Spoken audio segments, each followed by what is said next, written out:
It started with silence and ended with a threat that shook Europe to its core. After weeks of tough talk, Trump suddenly backed down on new tariffs against China.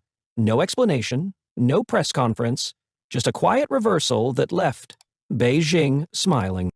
But within 48 hours, the real shock came. Trump turned his fire on Europe, issuing a $600 billion zero-cents tariff ultimatum targeting autos, tech, and luxury imports. The message? Comply or pay. The EU was blindsided. France called it economic blackmail. Germany warned of trade war. Markets trembled. One move avoided conflict. The next could spark one. Why did Trump let China walk and punish his allies? This wasn't diplomacy. It was a gamble, and the fallout is just beginning. Behind closed doors, the White House had already folded. For weeks, Trump threatened China with sweeping tariffs on electric vehicles, semiconductors, and rare earths. But when the deadline came, nothing happened. No enforcement, no escalation, just silence. Insiders say Wall Street intervened. Major U.S. corporations, heavily invested in Chinese supply chains, warned of devastating blowback. Treasury officials feared a bond market sell-off. The Fed was already battling inflation and couldn't absorb another shock. So the administration caved, quietly. To save face, Trump's team scrambled to shift the narrative. Instead of punishing China, they needed a new villain. That's when Europe landed in the crosshairs. According to leaked memos, Trump's advisors urged a pivot toward the EU, citing trade imbalances, defense spending gaps, and stalled tariff talks. Within 24 hours, a $600 billion zero-cent tariff package was drafted, aimed at hitting Germany, France, and Italy, where it hurt most. It wasn't just economic pressure, it was political theater.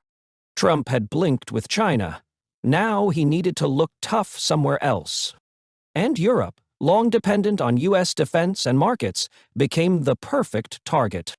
But this time, the Allies weren't backing down. The message landed like a missile. Trump's administration sent formal notice to the European Commission. $600 billion, 0 cents in tariffs unless a new fair trade agreement is signed within 30 days. The targets? European automobiles, aerospace parts, pharmaceuticals, luxury fashion, and green energy tech. Germany was stunned. Mercedes, BMW, and Volkswagen saw billions in exports suddenly under threat. French officials called it economic warfare disguised as policy. Italy's prime minister accused the U.S. of sabotaging transatlantic unity. Trump's demand? End all EU subsidies for key industries. Cut environmental regulation, he claims, discriminate against American goods. And raise defense spending, or face total tariff lockdown. Markets shook. The euro fell. European stock indices dropped 3% in 48 hours. And, behind the scenes, NATO diplomats panicked, fearing the tariffs could fracture already fragile military alliances. To many, this wasn't negotiation. It was a declaration of financial dominance. Trump's supporters hailed it as bold leadership. But to Europe, it felt like betrayal. After standing by the U.S. during every crisis, from Ukraine to Iran, this was the thanks they got? And the worst part? China, the original target, was left untouched, watching the West tear itself apart. The fallout was immediate and global. In Brussels, EU leaders called an emergency session. French President Emmanuel Macron condemned the tariff ultimatum as an act of coercion, not diplomacy.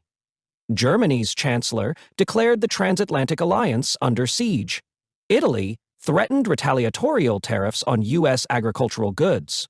Even pro-U.S. states like Poland voiced concern. Markets across Europe tanked. Airbus lost $18 billion, 0 cents in projected contracts. LVMH shares tumbled. The European Central Bank warned the tariffs could slash GDP growth by 0.9% if enacted. Meanwhile, the U.S. Chamber of Commerce was blindsided. American exporters feared blowback, especially in agriculture, aerospace, and pharmaceuticals. Boeing executives warned of canceled plane orders. Wine, cheese, and luxury retail industries braced for supply chain chaos. NATO unity cracked. Some member states questioned Washington's motives. Others openly asked if America still valued its allies, or only its headlines. In the background, Beijing smiled. China's foreign ministry issued a single-line statement. "We hope all nations resolve disputes through dialogue." It was quiet, calm, calculated. As the West fractured, China gained. And for the first time in decades, the transatlantic partnership, the cornerstone of U.S. global influence, looked fragile, vulnerable, and under siege. From within, the numbers are staggering. Europe exports over $600 billion, 0 cents, in goods to the U.S. annually, making America its single largest trading partner. Cars, pharmaceuticals, aircraft parts, tech, wine, fashion, and industrial machinery. All now under threat. If Trump's tariff ultimatum goes through, economists warn of a global contraction. Goldman Sachs projects the EU could lose up to 1.3 million jobs in the first 12 months. The U.S. would face price surges in key sectors, especially autos and healthcare, alongside retaliatory tariffs that could hit Midwestern farmers and aerospace contractors hard. The dollar wobbled. Wall Street dipped 700 points on the day the plan leaked.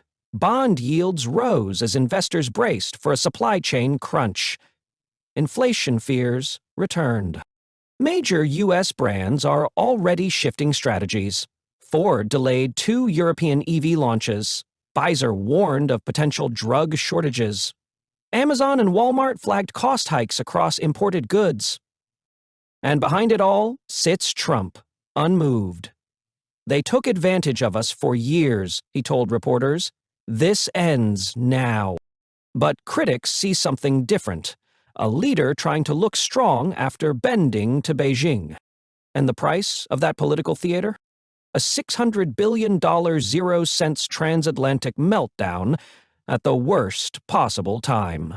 While Europe reeled, China remained silent and strategic. Beijing didn't need to retaliate. It had already won. Trump's pivot toward punishing allies signaled weakness, not strength. Instead of confrontation, China offered calm reassurance. State media praised multilateral diplomacy, while trade envoys quietly reached out to European partners offering expanded deals without tariffs.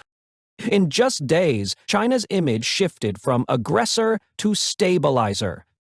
Reports emerged of new investment talks between Germany and Chinese automakers. France resumed stalled green energy negotiations with Beijing. Italy opened discussions on Belt and Road financing despite earlier hesitation. China hadn't fired a shot, yet it gained ground across Europe. By stepping back, Beijing let the U.S. isolate itself. And in a world craving stability, China's silence spoke volumes. Trump's attempt to punish China ended in dividing the West. And Beijing, it simply watched, as America did its work for them. Trump wanted to look strong. Instead, he exposed a fault line. By caving to China and turning on Europe, he didn't project dominance. He projected desperation. The $600 billion 0 cents tariff threat wasn't strategy. It was damage control, and the world saw it. U.S. allies are now questioning the alliance. Markets are rattled. Trade is on the edge of collapse. And China? China hasn't moved a muscle and still came out ahead. The U.S. once led with unity. Now it leads with ultimatums. And as that leadership fractures, one question hangs in the air. Can America afford to lose its allies just to save face with its rivals? Because the moment Trump blinked on China and lashed out at Europe, the balance of power shifted. and the world is watching who gets left behind.